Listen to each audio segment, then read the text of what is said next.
Bonjour et bienvenue, voici notre tour d'horizon économique, géopolitique, sanitaire et boursier. Nous sommes le lundi 27 juin et pour comprendre comment tourne la planète financière, elle tourne à la farce sinistre. C'est sur la bourse au quotidien et nulle part ailleurs. Et le titre de cet épisode sera... Si votre source d'information favorite, c'est le 20h, ne regardez pas cette chronique. Non, ne la regardez pas. Parce qu'elle va être tout ce que vous voulez, contrarienne, complotiste, un coup de gueule. Je vais commencer tout de suite par l'information qui m'a mis de bonne humeur aujourd'hui. Le maire de Nice, Christian Estrosi, croit savoir que le pass vaccinal va être rétabli en France le 1er août.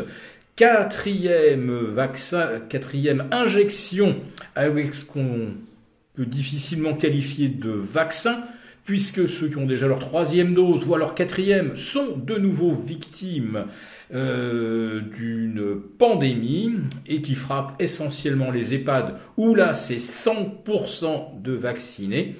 Et c'est là donc qu'on compte le plus grand nombre de contaminés. Et surtout, deuxième rappel, avec un inoculat qui n'a aucune spécificité, aucune efficacité particulière contre la première souche qui sert donc de base au premier vaccin. La deuxième nouvelle du jour qui m'a fait bondir, c'est cette recommandation de nos grands énergéticiens, c'est-à-dire EDF, Engie et même Total Energy. Et oui, ils viennent d'annoncer le retour de la chasse au gaspillage. Je ne sais plus si c'est Patrick Pouyanné qui a déclaré ça, mais la meilleure énergie, c'est celle que l'on ne consomme pas. Donc on nous invite d'ores et déjà à changer nos habitudes. Pour ceux qui gagnent le SMIC ou quelque chose d'assez approchant, avec un litre de carburant passé de 1,40 à 2,30, 2,40 €, je peux vous dire que là, les habitudes de vie ont déjà changé. Et puis il faudra peut-être baisser d'un degré ou deux notre chauffage cet hiver. Toujours pareil, pour ceux qui n'ont pas beaucoup de sous, ils n'auront peut-être même pas les moyens de ne baisser leur chauffage que de 2 degrés, peut-être que ça sera 5 degrés de moins. Là, à ce moment-là, on aura des gens qui auront la crève et on pourra se dire, regardez, voici la 9e vague de Covid, on a plein de gens enrhumés avec des bronchites, vite la 5e, vite la 6e dose. Oui, parce que à Noël, on en sera à la 6e, puisque c'est tous les 3 mois. Et puis alors, comme on est extrêmement brillant en Europe, le Conseil du G7 s'est gentiment moqué de Vladimir Poutine, que je n'admire pas, rassurez-vous, mais ils se sont moqués de sa tendance à exhiber sa virilité. Alors je ne sais pas si c'est une illustration d'un des aphorismes bien connus des complotistes. Une vérité qui dérange est d'abord niée, puis ensuite moquée, combattue, et puis reconnue comme ayant été une vérité de toute éternité.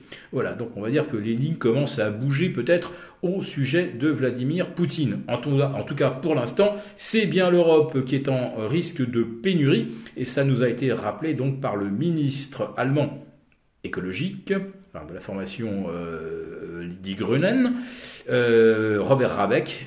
Il va falloir faire des arbitrages, autrement dit, il va falloir faire des sacrifices en Allemagne cet automne, soit réduire la production industrielle, soit réduire notre chauffage, soit circuler moins. En tout cas, on est bien en pénurie et on s'y est mis tout seul. Et alors c'est là que l'Allemagne a une idée absolument brillantissime: se servir du bout de tuyau, vous voyez le gazoduc Nord Stream 2 entre la frontière russe et la frontière, les eaux territoriales allemandes. Tout ce qui est dans les eaux territoriales allemandes serait en fait préempté. Gazprom serait exproprié et ce gazoduc permettrait de transporter, tenez-vous bien, du GNL provenant des États-Unis. Donc je vous la fais courte.